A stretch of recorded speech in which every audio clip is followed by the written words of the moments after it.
Hello everyone, it's Tu Diep. That's how the story begins, soft, sincere, the way Diep always speaks whenever she shares a piece of her life with those who care about her. Yet behind that gentle greeting lies a quiet ache, a space only one person can fill, James.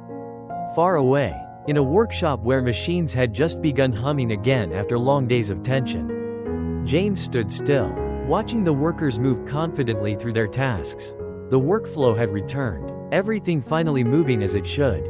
When he saw that the chaos had settled, he turned to his father and asked for permission to return to Vietnam, where responsibilities waited. But more importantly, where Diep waited. His father studied him with a thoughtful look before saying, "Traveling back and forth is tiring. Stay a few more days and help me finish the work." The words landed heavily.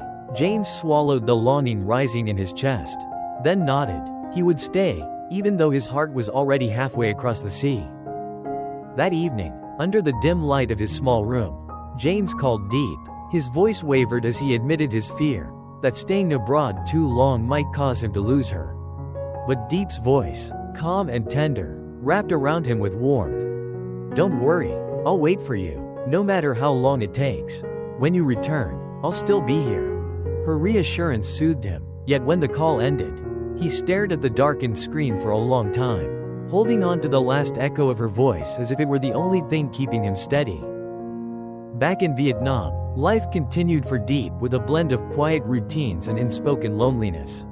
Sometimes she glanced at the half-finished birthday cake they once made together before he left, and a sigh would slip out before she could stop it.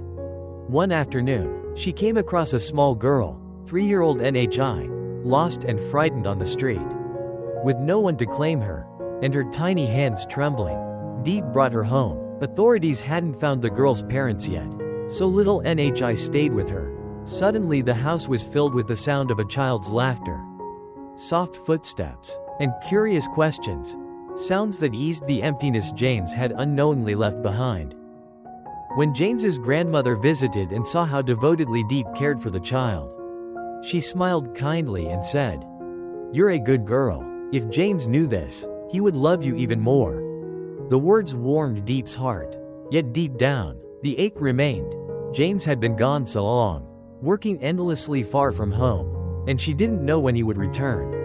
Meanwhile, James struggled through long nights filled with machinery problems, paperwork, and deadlines. Each day he whispered to himself, "Just a little more. Once this is done, I can go back." But the work only piled higher. Calls became less frequent, messages delayed, and the distance between him and Diep stretched further despite the love that held them together.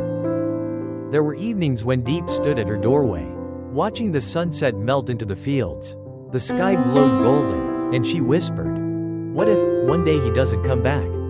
But almost immediately, she shook her head and smiled softly to herself. "No, James will come home," he promised. And so, their story continued, not in the form of reunions, but in the quiet endurance of two hearts holding on. James carried heavy responsibilities in a foreign land, while Diep kept everything together at home, caring for little NHI, managing the unfinished plans, and protecting the love they had built. They didn't know when they would meet again, but in both their hearts, hope still flickered steadily. Will James return to Diep? Nobody knows for certain. But in the way he works through exhaustion, in the way she waits with unwavering patience, the answer seems to whisper through the distance. Yes, he will return. Just not yet.